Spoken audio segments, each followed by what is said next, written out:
Au nom d'Allah, le tout miséricordieux, le très miséricordieux. Saad. Par le Coran, au renom glorieux. Dhikr. Ceux qui ont mécru sont plutôt dans l'orgueil et le schisme. Que de générations avant eux avons-nous fait périr, qui ont crié, hélas, quand il n'était plus temps d'échapper.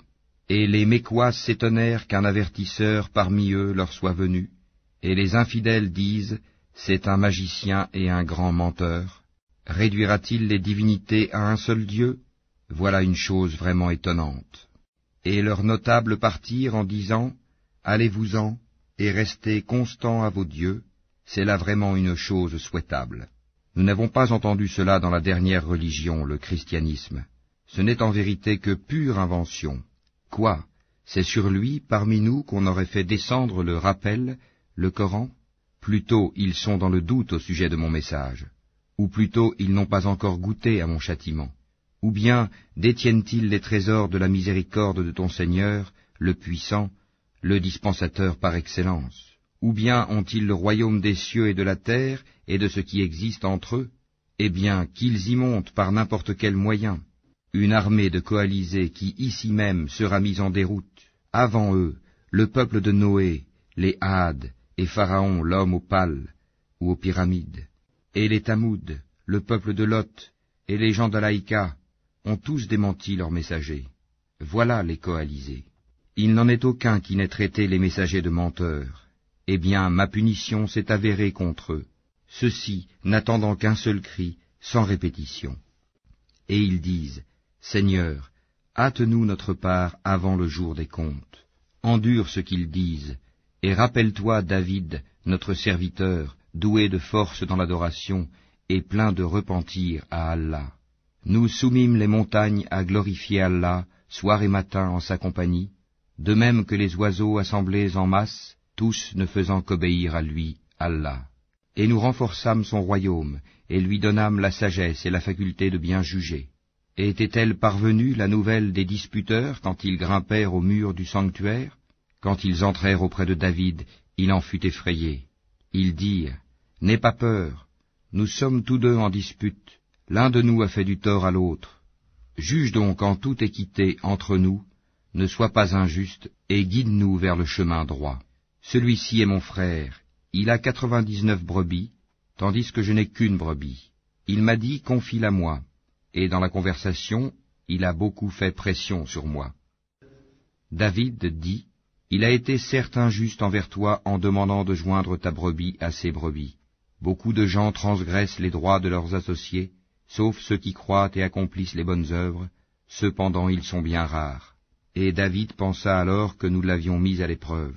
Il demanda donc pardon à son Seigneur, et tomba prosterné et se repentit.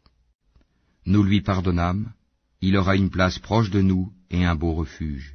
Ô David, nous avons fait de toi un calife sur la terre. Juge donc en toute équité parmi les gens, et ne suis pas la passion, sinon elle t'égarera du sentier d'Allah. Car ceux qui s'égarent du sentier d'Allah auront un dur châtiment pour avoir oublié le jour des comptes. Nous n'avons pas créé le ciel et la terre et ce qui existe entre eux en vain. C'est ce que pensent ceux qui ont mécru. Malheur à ceux qui ont mécru pour le feu qui les attend. Traiterons-nous ceux qui croient et accomplissent les bonnes œuvres comme ceux qui commettent du désordre sur terre? Ou traiterons-nous les pieux comme les pervers? Voici un livre béni que nous avons fait descendre vers toi, afin qu'ils méditent sur les versets et que les doués d'intelligence réfléchissent. Et à David, nous fîmes don de Salomon, quel bon serviteur. Il était plein de repentir. Quand un après-midi on lui présenta de magnifiques chevaux de course, il dit, « Oui, je me suis complu à aimer les biens de ce monde au point d'oublier le rappel de mon Seigneur, jusqu'à ce que le soleil se soit caché derrière son voile. Ramenez-les-moi. » Alors il se mit à leur couper les pattes et les coups. Et nous avions certes éprouvé Salomon, en plaçant sur son siège un corps. Ensuite il se repentit. Il dit, « Seigneur, pardonne-moi, et fais-moi don d'un royaume tel que nul après moi n'aura de pareil, c'est toi le grand dispensateur. » Nous lui assujettîmes alors le vent, qui, par son ordre, soufflait modérément partout où il voulait, de même que les diables, bâtisseurs et plongeurs de toutes sortes, et d'autres encore, accouplés dans des chaînes. Voilà notre don, distribue-le ou retiens-le sans avoir à en rendre compte. Et il a une place rapprochée de nous et un beau refuge. Et rappelle-toi Job, notre serviteur, lorsqu'il appela son Seigneur, le diable m'a infligé détresse et souffrance. Frappe la terre de ton pied, voici une eau fraîche pour te laver, et voici de quoi boire. Et nous lui rendîmes sa famille, et la fîmes 2 fois plus nombreuse, comme une miséricorde de notre part, et comme un rappel pour les gens doués d'intelligence. Et prends dans ta main un faisceau de brindilles, puis frappe avec cela, et ne viole pas ton serment. Oui, nous l'avons trouvé vraiment endurant, quel bon serviteur, sans cesse il se repentait. Et rappelle-toi Abraham, Isaac et Jacob, nos serviteurs puissants et clairvoyants. Nous avons fait d'eux l'objet d'une distinction particulière, le rappel de l'au-delà. Ils sont auprès de nous, certes, parmi les meilleurs élus. Et rappelle-toi Ismaël et Élisée, et Dal-Kifl, chacun d'eux parmi les meilleurs. Cela est un rappel. C'est aux pieux qu'appartient en vérité la meilleure retraite, les jardins d'Éden aux portes ouvertes pour eux, où, accoudés, ils demanderont des fruits abondants et des boissons. Et auprès d'eux seront les belles au regard chaste, toutes du même âge. Voilà ce qui vous est promis pour le jour des comptes. Ce sera notre attribution inépuisable.